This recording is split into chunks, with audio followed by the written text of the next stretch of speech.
Jā, mēs jau te nedaudz tā ieskicējām mūsu raidījuma galvenā tēma šodien būs krāpšana. Kas tas vispār ir, ar ko sāks krāpšana, vai tā ir tikai tā doma galvā vai fizisks fakts? Tādēļ jautāšu jums, viesvadītāji, kāds ir tavs viedoklis? Ko nozīmē krāpt otru cilvēku? Es nezinu, kas ir krāpšana. Saprot, vienam krāpšana ir tas, kad tu nesankcionēt aiziet ar draugiem uz bāru, izdzert alus kausu, vai ne, tad otru pusi domā, ka tā ir krāpšana. Savukārt, tā ir nodevība vispār.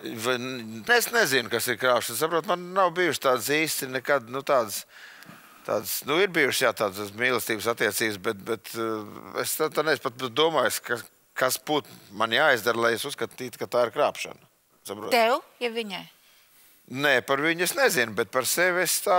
Respektīvi, ja tu savā galvā iedomājies citu sievieti, ka tu ar viņu esi seksuāli tuvās attiecībās, tikai iedomājies, tā jau ir krāpšana attiecīgi pret tavu sievieti, ar ko tu dzīvo. Nē, man tā nebūtu noteikti krāpšana. Tad jau visi vīrieši ir krāpnieki, grēji. Nu, bet, protams, visi erotiskās fantāzijas, vai ne? Tur jau uzreiz pašā saknē jānoraksta. Faktiski, tu jau krāpnieks jau no 12 vai 14 gadiem, kad pubertāte sākās. Visu raidījumu skaties STV1 un aplikācijā Shortcut.